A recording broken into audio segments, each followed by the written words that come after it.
আসসালামু আলাইকুম ওয়া রাহমাতুল্লাহ। আমি মোহাম্মদ আল আমিন, সৌদি আরব প্রবাসী, বাংলাদেশ জাতীয়তাবাদী দলের একজন ক্ষুদ্র কর্মী। ক্ষুদ্র হতে পারি, কিন্তু অন্যায় দেখে চুপ থাকার মতো মানুষ আমি নই।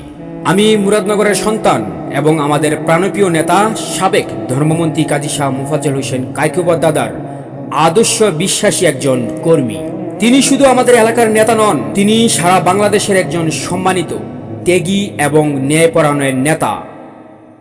আমরা বিশ্বাস করি তিনি কখনো অন্যায়কে প্রশ্রয় দেন না। কিন্তু অত্যন্ত দুঃখের সাথে বলতে হচ্ছে, তার নাম, তার পরিচয়, তার সম্মানকে ব্যবহার করে কিছু মানুষের ভেতরে ভেতরে এমন কাজ করে যাচ্ছে যা শুধু লজ্জাজনক নয়, চরম বিশ্বাসঘাতকতা।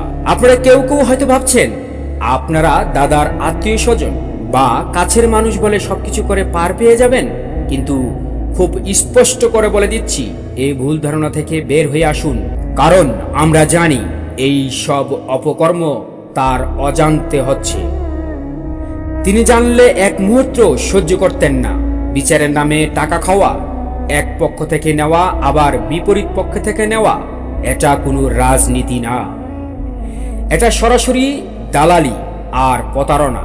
আপনারা শুধু একজন কর্মীকে ঠকাচ্ছেন না, আপনারা দলের বিশ্বাসকে ধ্বংস করে দিচ্ছেন। একবারও কি মনে হয় না দলের মানুষ মানে নিজের ভাই, নাকি টাকার কাছে সব সম্পর্ক বিক্রি হয়ে গেছে?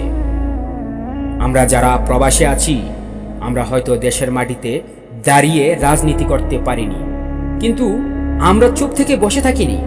12 ঘন্টা ডিউটি শেষ করেও আমরা অনলাইনে যুদ্ধ করেছি, অপপ্রচারের বিরুদ্ধে দাঁড়িয়েছি, দলের পক্ষে কথা বলেছি, সত্যের পক্ষে অবস্থান নিয়েছি। যেখানে অনেকেই মাঠে থেকেও নীরব ছিল, সেখানে আমরা দূর থেকেও লড়াই করেছি। আমরাই সেই নীরব যোদ্ধা। কিন্তু আজ প্রশ্ন করি, এই ত্যাগের মূল্য কি? আমরা কি পেয়েছি? না কোনো স্বীকৃতি, না কোনো সম্মান, বরং অবহেলা আর লাঞ্ছনা। তার উপরে দলের ভেতর কিছু মানুষ এখনো বেঈমানি আর দুর্নীতিকে নিয়মে পরিণত করেছে। শুনে রাখুন, আপনারা নেতা নন, আপনারা দলের বোঝা, আপনারা কর্মীদের প্রতিনিধি নন, আপনারা বিশ্বাসঘাতকতার প্রতীক। আজ আমরা চুপ আছি কারণ আমরা শৃঙ্খলা মানি, কারণ আমরা আমাদের নেতাকে সম্মান করি। কিন্তু এই নীরবতাকে দুর্বলতা ভাববেন না, সবকিছুই আমাদের নজরে আছে। শেষবারের মতন বলছি, নিজেদের শুধরে নিন, অন্যায় থেকে ফিরে আসুন, দলের নাম ব্যবহার করে আর কোনো অপকর্ম করবেন না। না হলে সত্যি একদিন প্রকাশ হবেই, প্রমাণ সহ, তথ্য সহ। আর তখন কোনো পরিচয়, কোনো প্রভাব আপনাদের রক্ষা করতে পারবে না।